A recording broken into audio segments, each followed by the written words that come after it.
My hands were shaking. I had never seen anything like this before, and I had been a scientist for 34 years. The hologram floating above my desk showed a planet dying in slow motion. 400 million people lived on that planet, and every single one of them was in danger. My name is Dr. Kaya Vren. I am a senior biologist from the Thyran species, and I work at a research station called Verdant Horizon. My people have 6 limbs and soft gray skin.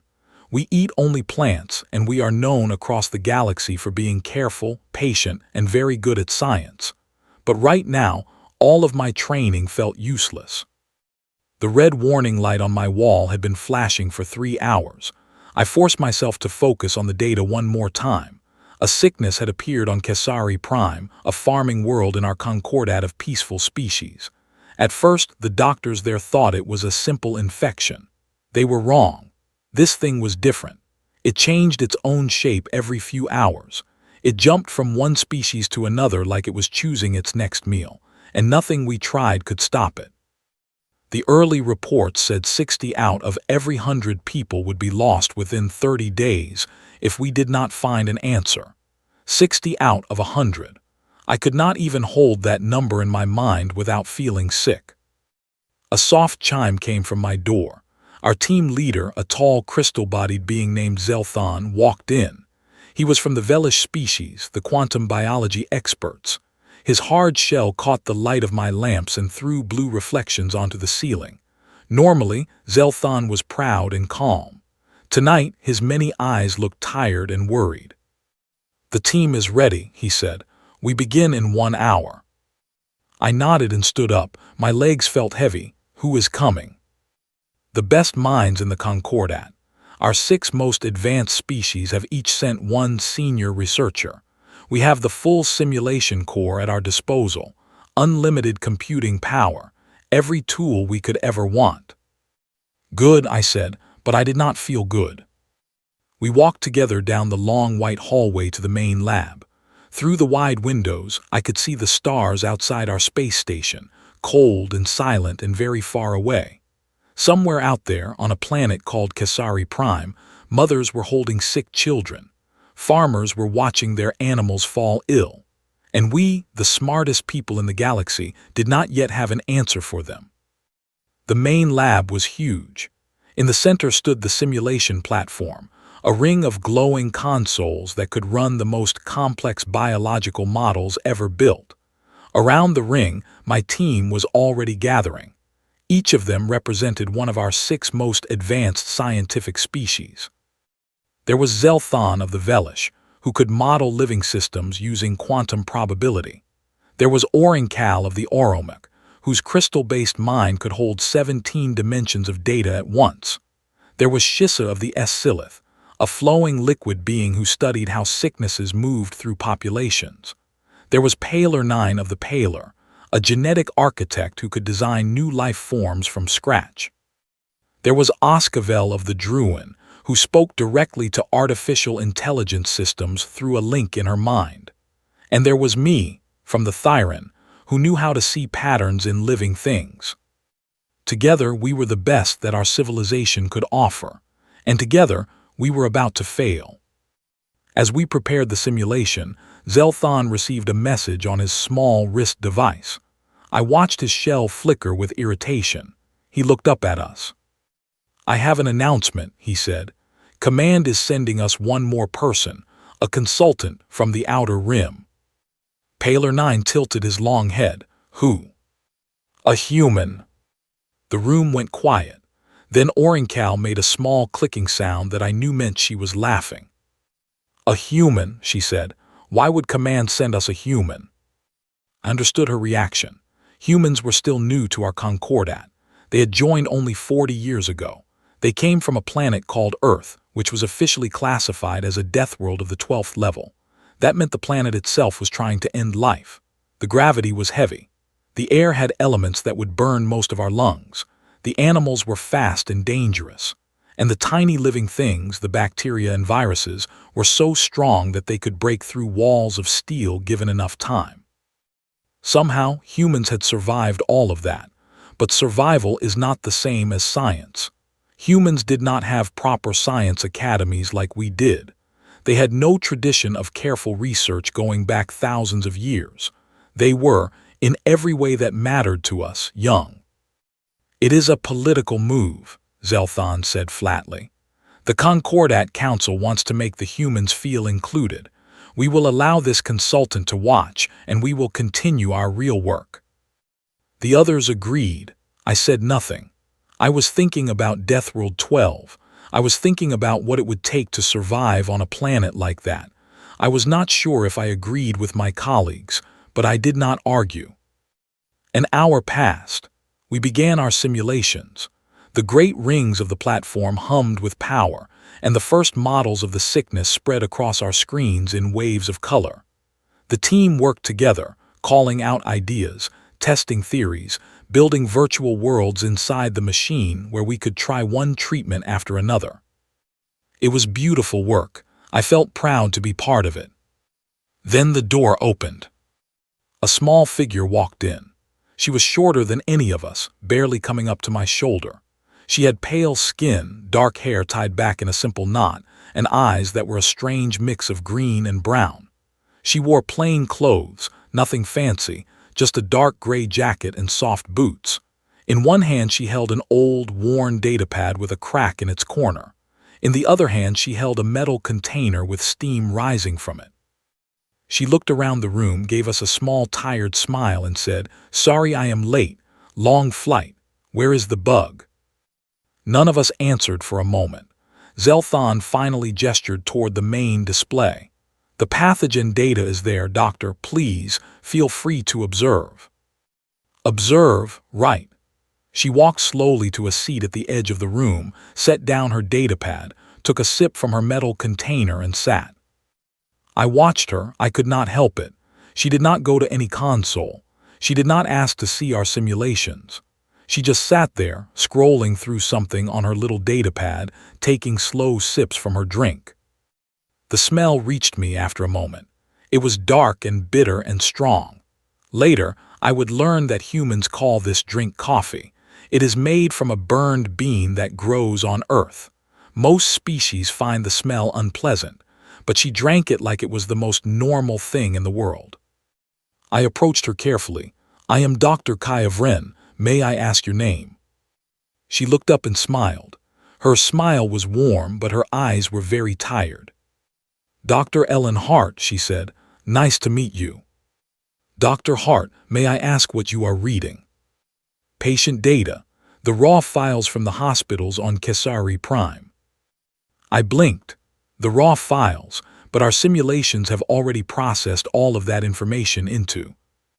"I know," she said gently. "I just like to see it myself first. Old habit." She went back to her reading. I did not know what to say. In all my years of science, I had never seen a researcher begin a crisis by reading raw hospital notes. That was the job of a doctor at a bedside, not a scientist at a lab. It seemed almost primitive. But something about her calm made me pause.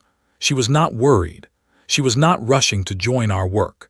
She was simply reading, slowly, carefully, as if she had all the time in the galaxy. Meanwhile, the rest of the team pushed forward. Zelthon ran the first full simulation cycle. The results came back after 2 hours of intense computing. They were not good. The virtual pathogen had changed itself faster than our virtual treatments could catch it. We had failed in the first try. "It is learning," Oscavel whispered. Her eyes were closed, her mind connected to the artificial intelligence in the walls. "It is learning from every treatment we try." Paler 9 tried next. He used his genetic skills to design a custom antibody, a tiny living weapon built to find and neutralize the sickness. We ran the simulation, 4 hours this time. The antibody worked for 11 minutes of virtual time. Then the pathogen shifted its shape and the antibody became useless.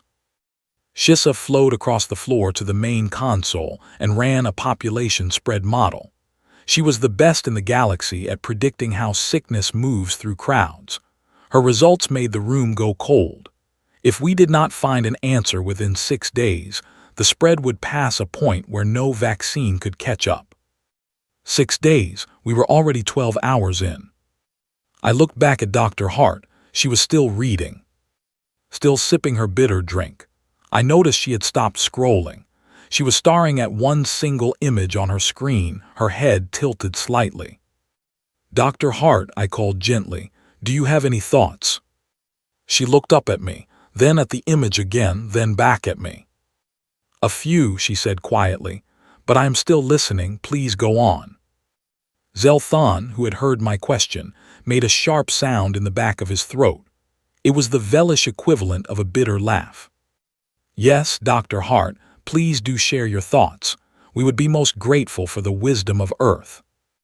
I winced. His voice was full of mockery, but Dr. Hart did not react at all. She just smiled faintly and went back to her datapad. Hour 13 began. Our simulations were falling apart. Every model we built, the pathogen defeated. It was as if the sickness could see us working and was always one step ahead. Cal of the Oromic, who rarely showed emotion, stood up from her console and made a sound I had never heard from a crystal being. It was like glass cracking, small and sad. "I cannot solve this," she said. "None of my models hold. This sickness does not follow rules I understand." That was the moment I felt true fear. Cal was the smartest being I had ever known. If she could not solve this, then perhaps no one could. Zelthon stood slowly. His voice when he spoke was heavy. "We must prepare a recommendation for the Council. If we cannot stop this in the next 12 hours, we will need to advise a full planetary quarantine." Quarantine. I felt something in my chest go tight. Quarantine meant no one in, no one out. Quarantine meant 400 million people left on their own, with no more ships, no more supplies, no more hope. It was a word we used when we had already given up. "There must be another way," I whispered.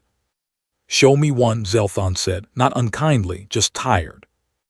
I turned to look at Dr. Hart one more time. She was already standing. Her datapad was in her hand. Her metal coffee container was empty on the chair beside her. She walked, slowly and quietly, toward the main simulation console. "Excuse me," she said, her voice small but clear. "Do you mind if I take a look?" Zelthon stared at her. His many eyes flickered with something between anger and despair. Then he stepped aside and waved a hand at the glowing console. "By all means, Dr. Hart," he said, "please save us all." She did not react to his tone. She simply walked to the console, set down her datapad, cracked her fingers and placed her small hands on the controls. And somewhere deep inside me, a tiny voice whispered, "Watch this woman carefully. You are about to see something you will never forget." The clock on the wall read 14 hours since the crisis began. The clock inside my chest was beating faster than it ever had. Dr. Ellen Hart took a slow breath, looked at the screen and began to type. The console lit up under Dr. Hart's fingers. I watched from 3 steps behind her, my 6 limbs frozen, my breath held tight in my chest. Around the room, my colleagues stopped what they were doing. Even Oscavel opened her eyes and turned toward the small human at the main platform. Dr. Hart pulled up 3 windows on the main screen. The first showed the pathogen's genetic structure, a long, twisting ladder of information. The second showed a detailed map of Casari Prime, with weather patterns, humidity levels, and soil data layered on top. The third window made me pause. It was a list of insects. Insects? Small crawling creatures that live on planets. Things that most scientists study in a separate field, far away from sickness research. Insects? The word came out of my mouth before I could stop it. "Dr. Hart, why are you looking at insects?" She did not turn around. Her eyes stayed on the screen. "Because you have been treating this like a sickness, Dr. Vren, but it is not a sickness, it is an ecology." An ecology, a whole living system. My mind struggled to understand what she meant. Her fingers moved faster now, pulling up more data. She drew lines between the 3 windows. She matched patterns. She moved pieces of information around like someone solving a puzzle that only she could see. "Look here," she said, pointing to a section of the genetic ladder. "See this part? It is not mutating randomly. It is communicating." "Communicating?" Paler 9 stepped forward, his long head tilted. "What do you mean, communicating?" "On Earth, we have tiny living things called bacteria. Billions of them in every drop of water, every grain of soil. They can talk to each other, not with words but with chemical signals. We call it quorum sensing. When enough of them gather in one place, they send out signals and they all change their behavior together. Some attack, some hide, some build walls. They act like one big organism." She tapped the screen. "This pathogen is doing the same thing. The mutations you are seeing are not random accidents. They are coordinated responses. Some parts of the population are becoming fighters, some are becoming hiders, some are becoming builders. They are specializing like organs in a body." The room was silent. I could hear my own heart's beating. Zelthon stepped closer. His voice was quiet now, no more mockery. "And the insects?" Dr. Hart pointed to a small creature on the insect list. It was a pollinator, a bug that carried plant dust from flower to flower on Casari Prime. It had 6 wings and yellow eyes and was no bigger than my smallest finger. "This little one is the reservoir host. The pathogen lives inside it when it is not causing trouble. The insect's own life cycle controls when the pathogen wakes up and when it goes quiet. You will never solve this sickness if you look only at the sick people. You have to look at the whole system." My mind was moving now, fast. I thought of all the data we had ignored, the weather patterns, the soil samples, the insect counts. We had filtered all of that out of our simulations because we were focused on the pathogen itself.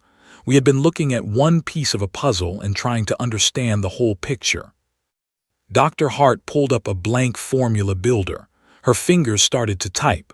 Letters and symbols appeared on the screen. A chemical compound was forming, a molecule I did not recognize. "What is that?" I asked. "A disruptor," she said. "Not a cure, not an antibody, just a signal. Something that pretends to be the pheromone the bacteria use to coordinate. If I can flood the environment with a fake signal, the pathogen colonies will stop cooperating. The fighters will attack the hiders. The builders will stop building. The whole system will collapse from the inside." "You are going to make it turn against itself," Oringcal whispered. "Yes." The formula kept growing on the screen. Dr. Hart typed without pausing. She did not check a reference. She did not look at her datapad. She did not run a test simulation. She simply built the compound from her own mind, like a musician playing a song she had known her whole life. I looked at the clock above the console. When she had started, it had read 0 seconds. Now it read 47. 47 seconds, and she had already rewritten the entire meaning of our crisis. Shissa flowed closer to the console, her liquid body rippling with excitement. "Dr. Hart, will this not also harm the useful bacteria, the ones that live inside people?" "Good question. No. Look at the carbon bond here."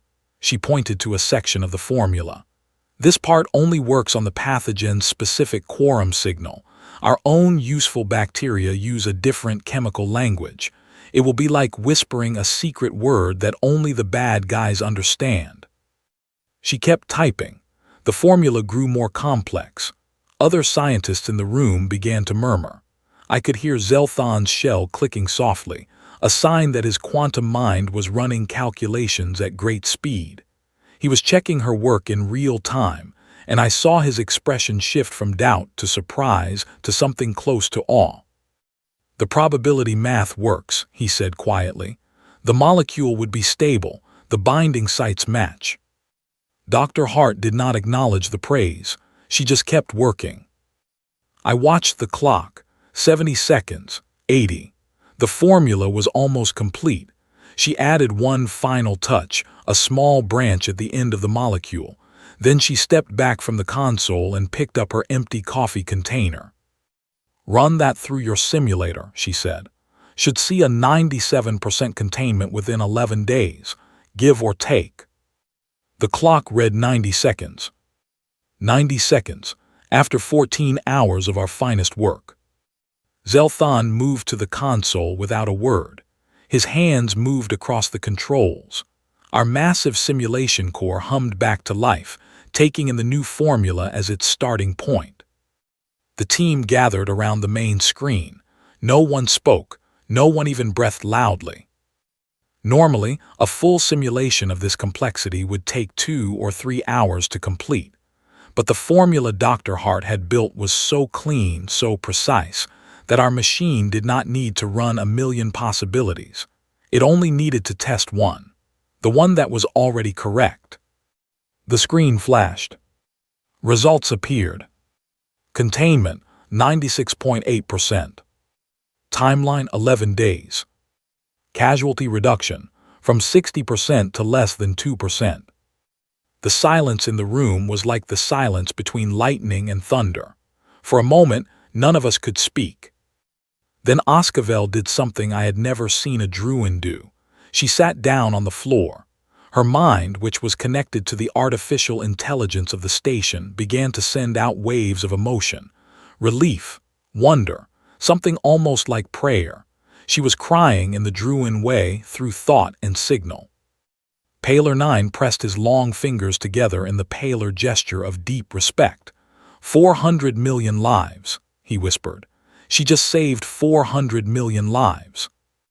Orinkal stared at the screen with her crystal eyes. I have studied this pathogen for 14 hours. I have run 1,000 simulations. I did not see what she saw. Why did I not see what she saw? I turned to look at Dr. Hart.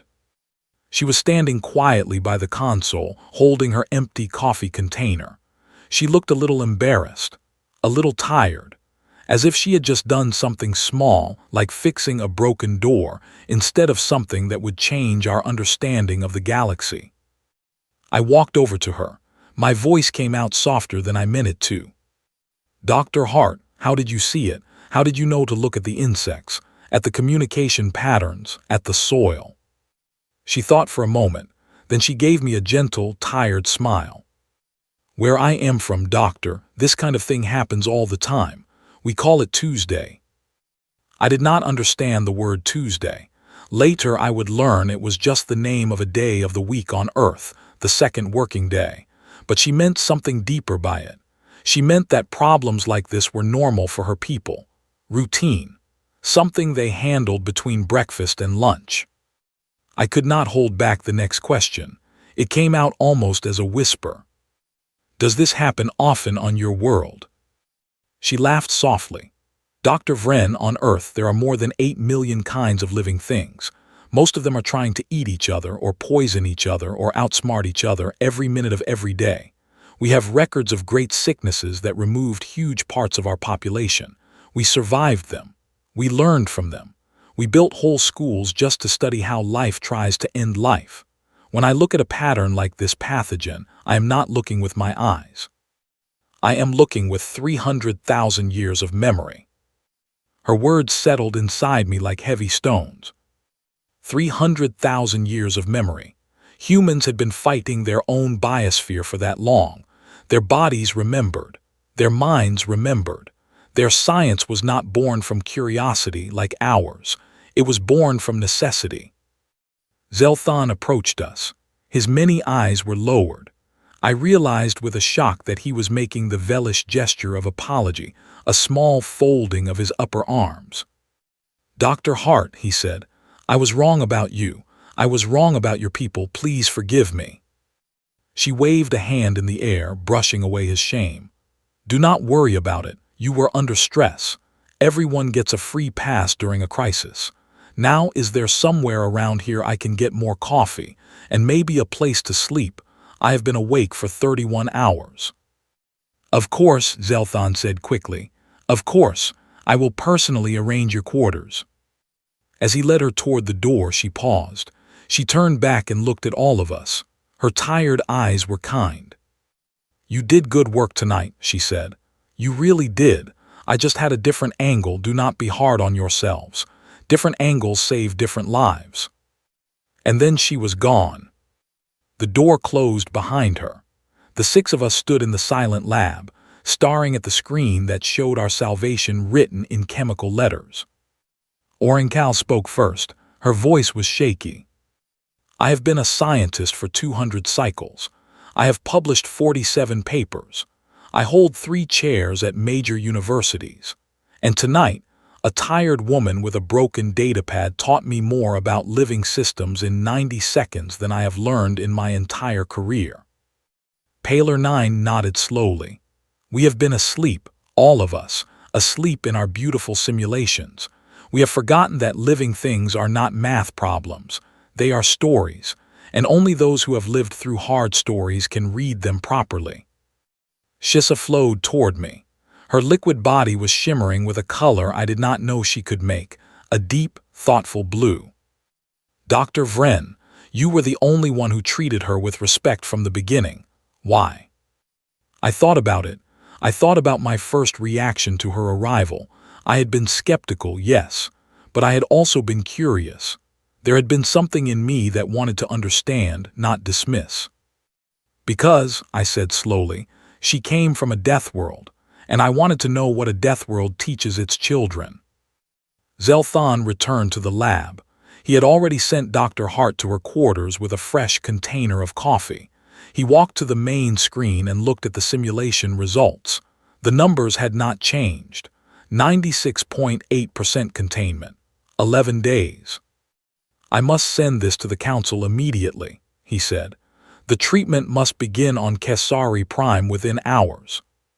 And then, I asked. He turned to me. His shell was darker now, deeper, as if he had aged in the last hour. And then, Dr. Vren, I think we have some very serious thinking to do, all of us, about what we are, about what we know, and about what we still need to learn. I walked slowly back to my station. My mind was spinning. I looked out the wide window at the stars.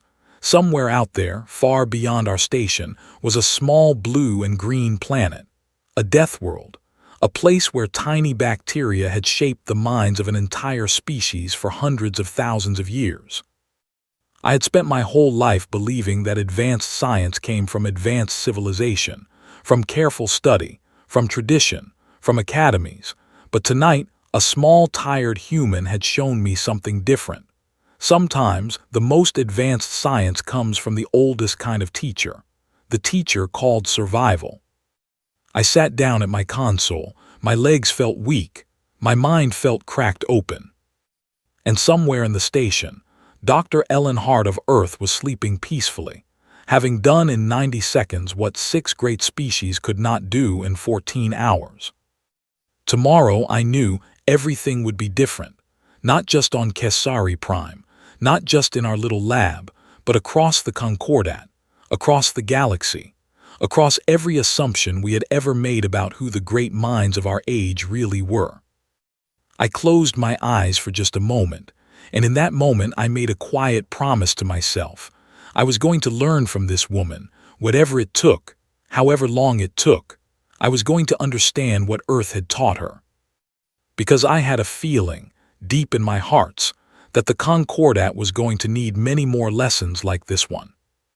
And I wanted to be ready. I could not sleep that night. None of us could, I think. The station was quiet, but I could feel the wakefulness of my colleagues through the thin walls, the soft hum of minds processing something too big to fit inside the old shapes of our thinking. I spent the night in the station library. I had full research access as a senior scientist, and I used it to do something I had never done before. I opened the restricted human biological archives. What I found there changed me. I read for hours. I read about the immune systems of humans, how each one of them carried memory of thousands of past sicknesses, how their blood could fight 10,000 different invaders in a single lifetime. I read about the history of human medicine, which was not a story of careful progress but a story of desperate, constant learning through pain. I read names I did not know: the Black Death, the Spanish sickness, the Great Pandemic of 2387. each one a moment when a large part of their population had been lost, and yet each time the species had risen again, stronger, wiser, more prepared. I read about Dr. Ellen Hart herself. Her file was short. She was 42 years old in human counting.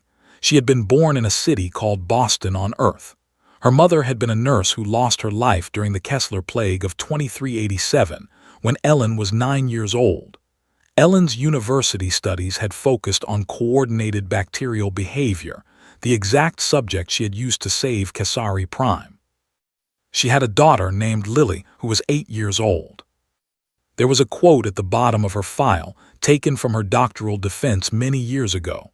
The panel had asked her why she chose this field. Her answer had been short. Because the enemy talks, and most people are not listening. I read that line 3 times, 4 times, 5 times. Something in me shifted. When the station lights brightened for morning cycle, I left the library and walked to the commissary. I was hopping to find her there. I was not disappointed. Dr. Hart was sitting alone at a small round table by the window. She had her datapad again and a fresh container of that dark bitter drink. She looked a little more rested, though still tired. When she saw me, she smiled and gestured to the empty chair across from her. "Dr. Vren, come sit. I was hopping to see you this morning." I sat down carefully. My Thyran body was not built for human furniture, but I managed. She pushed a small plate of strange flat brown circles toward me. "Pancakes," she said. "Human breakfast food. You might like them. They are made from plant flour and sweet syrup." I took one carefully. It was soft and warm. I tried a small piece. It was, I had to admit, very pleasant. "Thank you," I said. "You are welcome." There was a quiet moment. I watched her sip her drink. I gathered my courage. "Dr. Hart, may I ask you some questions about your people?" "Ellen," she said, "please, just Ellen, and yes, ask me anything." "Ellen, why are humans like this? How did a single species on one small planet become so good at understanding the enemies of life?" She thought about the question for a long moment. She looked out the window at the stars. "Because everything on Earth is trying to end us, Kaya. May I call you Kaya?" "Please." "Everything, Kaya, the bacteria, the viruses, the tiny living things in the water, the fungi in the soil. Even some of the plants have chemical defenses that can make us very sick. We did not become intelligent despite our home. We became intelligent because of it. It was the only way we survived. But you are so small, so physically fragile. I have read that a grown Thyran could easily outpace a grown human in a foot race. Your bones break easily. Your skin tears. I do not understand how such a body survived." She laughed. It was a soft, warm laugh, not unkind. "That is exactly what everything that ever tried to eat us thought, and they were all wrong."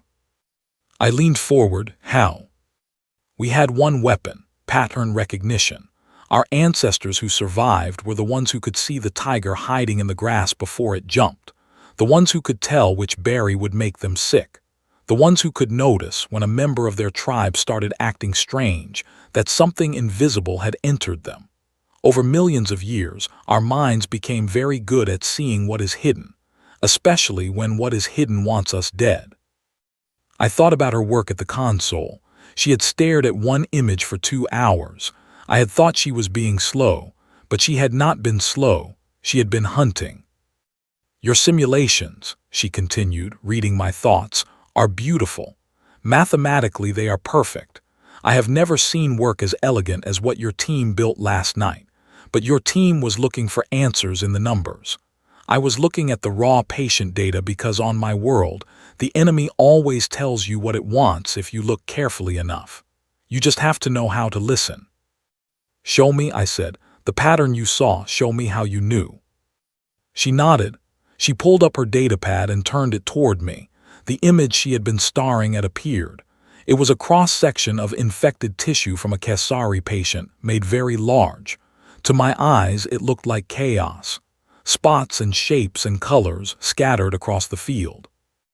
Look here, she said, pointing with a slim finger. See these clusters, how they are not random, how they form these little rings with fighters on the outside and builders on the inside. I looked hard. Slowly the pattern emerged. Yes, I could see it now. Once she pointed it out, it was so obvious. Once I saw that, she said, I knew it was behaving like a social organism. On Earth, we have bacteria that farm other bacteria. We have fungi that take over the minds of insects. We have viruses that train our own cells to make copies of themselves without our permission. It is not exotic to us. It is just. Tuesday, I finished. She smiled. Exactly. I sat back. My mind was working fast. So when our simulations failed, it was because we were asking the wrong question. We were asking how to fight one enemy.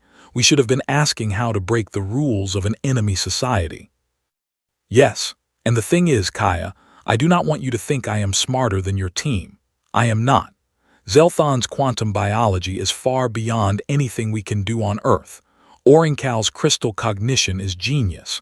Paler 9 could design living organisms I could only dream of. But they are specialists in systems that obey rules. I am a specialist in systems that break rules. And that is because the systems on my world break rules all the time. I thought about this for a long time. Then I asked the question I had really come to ask. Ellen, how often does your team on Earth handle problems like this? About 3 a year, sometimes more. 3 a year. Earth has a very active pathogen research community. Problems like Casari Prime are not unusual for us. They are our training ground, actually. We send young scientists out into the field to handle these kinds of ecological rebellions as part of their education. Usually they solve it in a day or two. The hard ones take a week. My mind struggled with this information. Problems that had stopped the 6 most advanced species in the Concordat for 14 hours. Problems that would have cost 400 million lives. And humans trained their children on such problems. This is why, I said slowly, humans are becoming so sought after in Concordat biological sciences, despite being young. You're not that young, she said with a small grin, just new to space. Our species has been on Earth for about 300,000 years. Our civilization has been solving these kinds of problems for about 10,000. When you joined the galaxy, most of your member species had evolved in what I would call polite biospheres, worlds where life was not constantly at war with itself. You developed beautiful, complex sciences, but they were sciences of peace. We developed a different kind of science. A science of conflict. She took another sip of her coffee. The small window of the commissary framed her face in morning light. The two kinds are not better or worse, she said. They are just different. Your science could do things mine cannot. I could never have built the simulation core your team runs. I could never have designed the antibody Paler 9 designed. But my science can see things yours cannot, and the galaxy needs both. I felt tears in my eyes. I did not know until that moment that I had been carrying a kind of quiet sadness all night, a sadness about my own failure, my own inadequacy. Her words lifted some of it away. Thank you, I said softly. For what? For not making us feel small. She reached across the table and placed her small, warm hand on top of my gray, 6-fingered one. Her skin was soft. Kaya, you are not small. None of your team is small. You are the future of Concordat science. I just happen to have a slightly different past, that is all. An alarm chimed on my wrist device. I checked it quickly.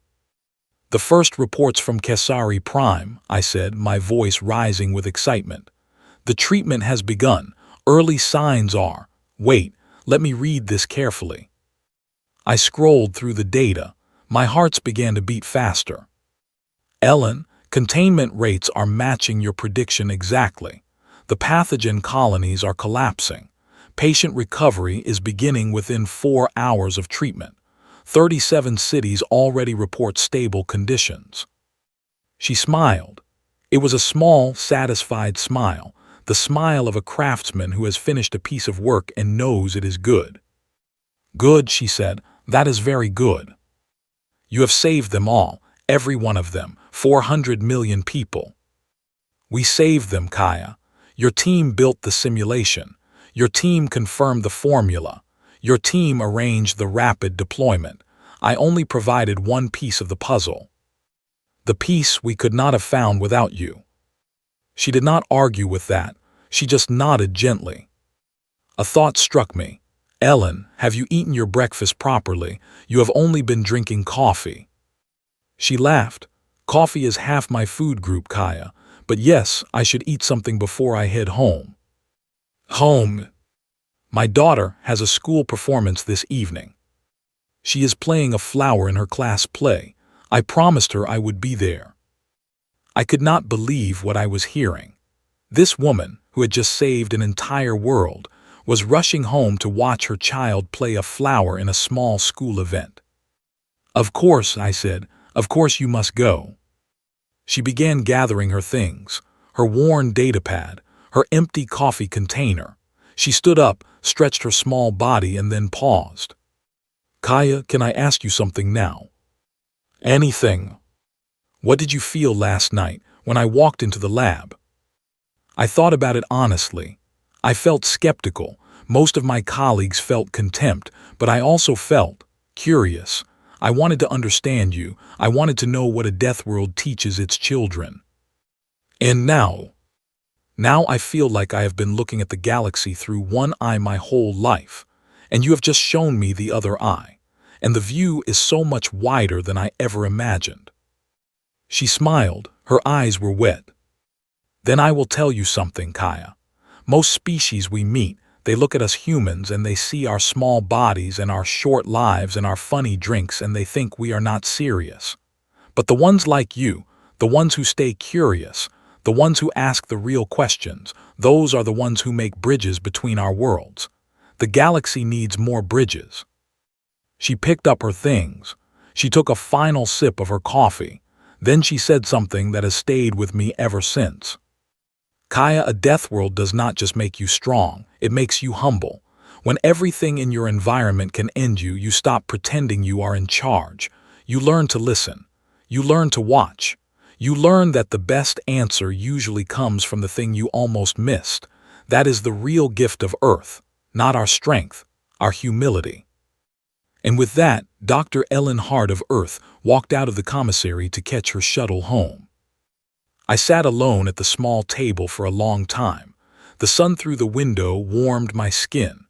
The half-eaten pancake was soft and sweet on my tongue, and inside my mind, something old was dying and something new was being born. 6 months passed.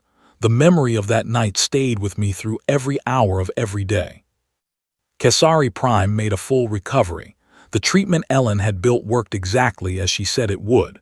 Within 11 days, the sickness was contained. Within 3 months, the planet was declared safe. The farms began producing food again. The hospitals emptied of patients. Children returned to school. Life, which had come so close to ending, went back to the simple rhythms of planting and harvesting and laughing. But we did not go back, not really. Something had changed in our lab. Something had changed across the whole Concordat. You could feel it in the way scientists spoke at meetings.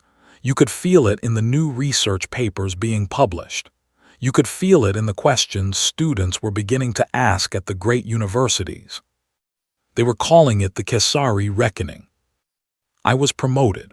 I now led our biological response team at Verdant Horizon Station. The role had traditionally belonged to Avelish, given their quantum expertise, but Zelthon himself had nominated me. He stood before the council and said that the crisis had shown him that leadership was not only about the depth of one's specialty. It was about the willingness to stay curious. He said I was the first among our team to treat Ellen as a colleague, and that I had been right to do so. I accepted the promotion with humility, and I used it to change things. The first thing I did was redesign our response protocols. For generations, Concordat biological teams had been composed only of species from the most advanced worlds. I added a rule. Every response team must now include at least one consultant from a Deathworld species. Human, yes, but also Threxian, Ballantine, and Akari, all of them from worlds where life fought hard, all of them carrying different kinds of instinct and memory. The second thing I did was change our training. Our junior researchers had always been taught simulation science first and biology second. I reversed that. Before any student was allowed to run a complex model, they had to spend 1 full year working in a field clinic, seeing real patients, touching real samples, smelling real soil, reading raw data the way Ellen had taught me. The third thing I did was more personal. I began to drink coffee, badly. It took me a long time to learn how to make it. My first cup was too weak and tasted like brown water. My second was too strong and I could not sleep for 2 days, but I kept trying. It had become a small ritual for me, a way of remembering. Every morning, as I sat at my desk with a steaming cup in front of me, I thought about a small, tired woman who had once sat across a small, round table and taught me how to see. My colleagues noticed. My senior, a Thyran named Marinset, visited me once and watched me drink a cup. He smelled it carefully. He made a face that was clearly disgust. "Kaya, why are you poisoning yourself with this dark liquid?" I smiled. "It is not poison, Marinset. It is a reminder." "A reminder of what?" "That I do not know everything, and that the next teacher may walk in carrying nothing more than a cracked datapad and this very drink." He left my office shaking his head, but 3 months later I noticed he too had started keeping a small coffee maker in his office. He never mentioned it. I never asked, but we both understood. The Casari reckoning spread through academic circles first, then into politics, then into the everyday lives of our citizens. Philosophers began writing papers about what we had learned. What was advanced? Was it technology? Was it tradition? Or was it something older, something that lived in the bones and memories of species that had paid a great price to exist? Humans became suddenly, wildly popular in the Concordat, not as curiosities the way they had been before, but as genuine colleagues. Humans began being invited to the most important scientific conferences. They took positions at the best universities. They started research centers and wrote books and gave lectures. They were not replacing Concordat scientists. They were adding to us, and we were adding to them. It was, as Ellen had said it would be, a bridge. I kept in touch with Ellen. We exchanged messages every week. I sent her updates about my work. She sent me pictures of her daughter Lily, who was now 9 years old and had developed a deep interest in biology. Lily wanted to visit a Thyran farm someday. I promised her that she would, and that I would show her everything myself. I also began something I had never expected to do. I began studying Earth's natural history. I kept a small hologram of Earth's biosphere in my office, a tiny model showing rainforests and oceans and deserts and ice caps. The first time I activated it, I was horrified. The sheer density of life, the predators and the prey, the tiny bacteria in every drop of water, the mushrooms that could control insects, the plants that could wound anyone who touched them. How did anyone survive such a place? And yet humans had, for 300,000 years, and instead of becoming hateful or fearful, they had become curious. They had turned their home's cruelty into a kind of wisdom. They had learned to see, and they had carried that sight out into the stars. The more I studied, the more respect I felt, and something else too, something softer, a kind of love, not romantic, just the love that one person feels for another when she realizes the other has something precious to give and is giving it freely. My hearts grew larger in those months. That is the best way I can describe it. Then one morning the alarm came. I was at my desk drinking my daily cup of coffee when the emergency signal flashed across my console. A new crisis. A frontier world called Helios 4. A neurological agent possibly designed by someone possibly wild. The details were still unclear, but the pattern was familiar. People were falling ill. Doctors were confused. Simulations were failing. I stood up slowly. I straightened my coat. I walked to the main lab. My team was already gathering. Zelthon was there, older now, his shell a deeper shade of blue. Orinkal had come in from her university chair. Paler 9, Shissa, and Oskavel had arrived from their home stations. They looked to me. I was the senior now. I was expected to lead. I stood at the main console for a long moment. I looked at the 6 faces around me, my friends, my colleagues, the best minds that 6 proud species could offer, and then I spoke. Before we begin, we will wait. Zelthon tilted his head. Wait for what, Dr. Vren? For Ellen. There was no argument, no mockery, no rolled eyes or clicking shells. The 6 species of the Concordat simply nodded. Shissa flowed out of the room to prepare a shuttle. Paler 9 contacted Earth directly. Orinkal began gathering the raw patient data, not the simulations. Oskavel set up a special chair by the main console, with a small table beside it where a metal coffee container could rest. I smiled. My team had learned too, all of them. 12 hours later, the shuttle docked, the door opened, and Ellen walked in. Her hair was a little grayer now. Her clothes were the same simple gray jacket and soft boots. Her datapad had a new crack in it, bigger than before. Her coffee container was fresh and steaming. She smiled when she saw me. Kaya, you look wonderful. Ellen, thank you for coming. Of course, what have we got? I briefed her quickly. She listened, sipping her drink. She asked 3 questions. Each one was sharper than a blade. Each one reached to a part of the data my team had not considered. By her 3rd question, I could see the pattern forming in her eyes. She grinned. It was a tired, mischievous grin, the grin of a hunter who had just spotted familiar tracks. Oh, this one is interesting, Kaya. I think we will crack it by lunch. The room laughed, all 6 species, laughing at the tired joke of a small human woman.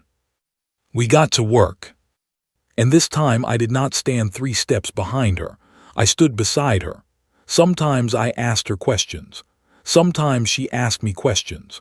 Once, I spotted a pattern in the soil data that she had missed, and her eyes went wide with surprise.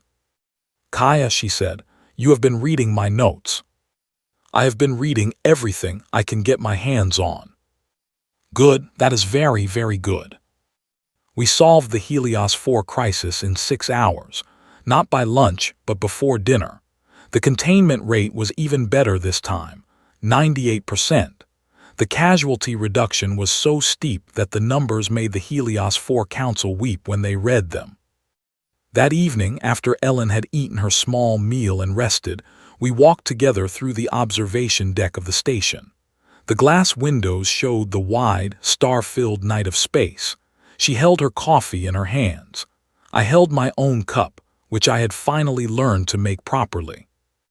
Kaya, she said, may I share something with you? Always. When I first came to Verdant Horizon 6 months ago, I was ready for a cold reception. I was ready to do my job and leave, but you treated me like a colleague from the first minute, and that changed everything. That night was not only about the pathogen, it was about your kindness. Do you know that? I shook my head slowly. It is true. Because you treated me with respect, your team followed. Because your team followed, the Concordat took notice. Because the Concordat took notice, we built the first real bridge between our peoples. All of that, Kaya, started with one curious biologist who decided not to dismiss the tired stranger at the door. I looked at her, her small, kind face, the lines around her eyes that came from years of hard work and from laughing with her daughter. Ellen, do you really believe that? I know it, Kaya. Your curiosity was the first crack in the old world.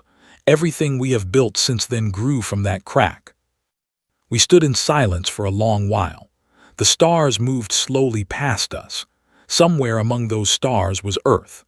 Somewhere, a girl named Lily was growing up, and one day she would come to visit a Thyran farm and meet the gray, 6-limbed biologist who had promised to show her everything. I used to think Deathworld was a strange name for your planet, I said quietly. Now I understand it differently. How do you understand it? Your planet is not a death world to you. It is not cruel, not in your hearts. It is just home. And you love it the way any species loves its home. A name like Deathworld was given to you by outsiders who saw only the danger, but you saw the life, the billions of kinds of life, the stories in every tree and every drop of water. Your world did not make you killers, it made you listeners. She smiled, her eyes were wet, she took a long sip of her coffee. Kai of Ren, you have become a very good friend to my people. And you, Ellen Hart, have become a very good teacher to mine. We stood together for a long time after that. Two small scientists from two very different worlds watching the stars. Behind us, through the window of the observation deck, I could see the reflection of the lab where 6 species had once believed they were the peak of galactic intelligence. And I thought about how that belief had been, in the end, a kind of sleep. A beautiful, comfortable sleep from which we had finally begun to wake. The galaxy is a strange and complicated place. Most species never get to know each other deeply.